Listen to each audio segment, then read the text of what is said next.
let's pick up on where we left off a little bit the last time we spoke. This is our 4th episode. I don't know if that's important or not, but... Let's just pretend it isn't. All right. We'll cut that out. No, we won't. And we talked about centers, and we talked about the horse, the carriage, and the driver, and how when the driver is in the pub, the horse is running around, pulling the carriage around the town, and everything is basically just out of control. So it's a parable about the way we live internally. And one of the things that happens in that scenario is we waste a lot of energy. So we can't really get things done, just normal life things, the way we would like to, because we're always out of balance in our centers. And things that should take a relatively short amount of time end up never getting done. Because we don't have the energy to do them. Because we don't have the energy to do them. Well, let's remind people what the centers were: the horse, the carriage, and the driver. Or what they are. What they are, or what we had referred to them as. The grammarian can't let that slide. Go ahead. He calls himself the grammarian, who does all the editing. She's better at the crossword puzzle. Go ahead. So the 3 centers, the 3 internal centers that we're talking about are the emotional center, the physical center, and the intellectual center. And the horse, the driver, and the carriage each represent those centers. The horse being the emotional center, the driver being the intellectual center, and the carriage representing your physical center. Perfect. So we gave this parable in our last talk, where we talked about what happens when those things are out of balance. I'm now bringing it to this idea of having energy and losing energy because we're out of balance.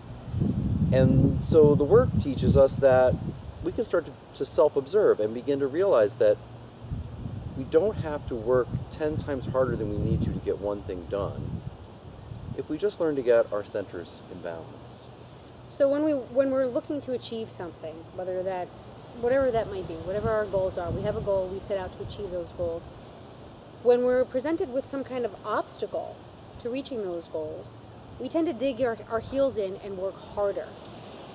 And what ends up happening is you just waste energy. You're spinning your wheels, essentially, or you're making an attempt at achieving this goal, and that doesn't work. So then you layer something on top of that. Let me try something else, and that doesn't work. And then you layer something on top of that. So there's this energy that's wasted because you're working harder and harder. And really, the problem is that your centers are out of balance. Working harder is not going to be the answer. Working in balance is going to be the answer. So we're going to call that, for future reference, redoubling efforts, working on effect, and not working on cause. Really? Yeah, Every time? Okay. It was like a big white thing. I like how you try to give me a little signal, like... We can cut this part out. Okay, so we're going to call that redoubling efforts by working on effect. In other words, what's happening out here, and not on cause, by coming to understand what's happening. So each of the centers has its own way of working in balance, and the 3 centers can work together in balance.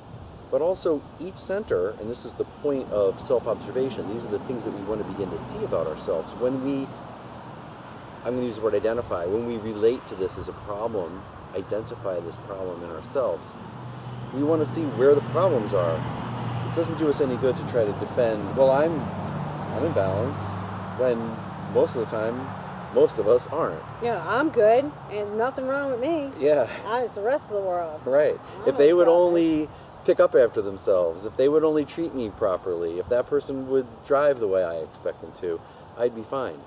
So, speaking of driving, I am a person who does a lot of driving, and one of the things that happens in driving is I see the way other people drive, and I don't feel that they ought to treat me in my little car with respect. And it sends my centers out of balance because it makes me uneasy, it makes me angry, it makes me feel like I might be in some kind of danger. It makes me feel like they're disrespecting me. And so what do you think happens when someone's tailgating me and I'm doing 75 in the left-hand lane? Okay, it's speeding, I admit it. And they're tailgating me. Where do my centers go out of balance? Do you have a sense of what might happen to me? Well, I think the first thing that would happen is your emotional center would get out of balance because you get angry. I would get angry. And then... Frustrated. And then my intellectual center would kick in and it would start to do inner talking. Ooh. It's a beast. How dare they treat me that way? Inner talking. How dare they treat me that way? How dare they ride on my bumper? I'm not getting over for them. And so we start setting up these scenarios where we lose a lot of energy because our emotional center and our intellectual center become out of balance. So what might be a way that I could recognize that and just stop the problem immediately?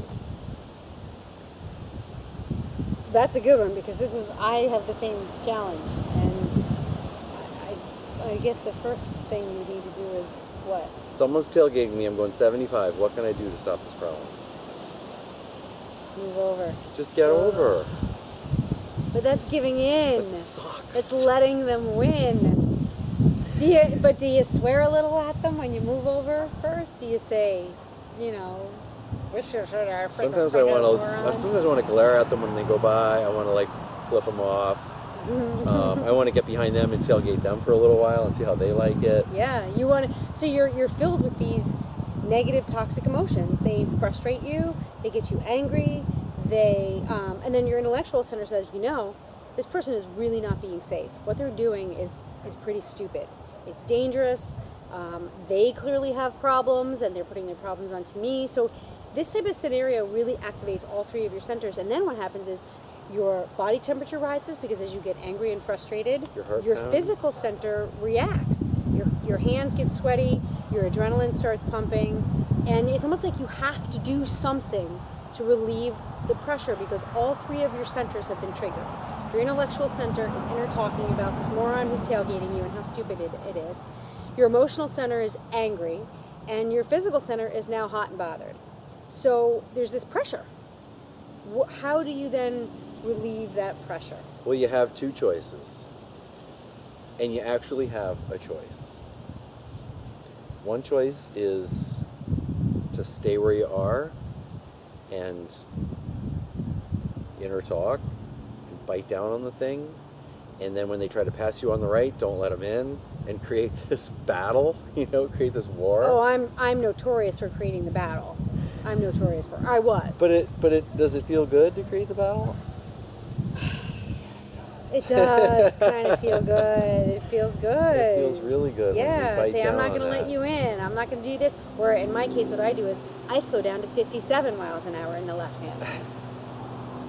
Here you go. And then speed up when they try you to moron. pass you. The obvious choice of just getting over and letting it go, right, becomes what? It feels demoralizing. In some way, I always feel like I've lost. Like this person just bullied you. They got the better of me. And you caved in, and you're a weak piece of whatever because you basically let this person bully you.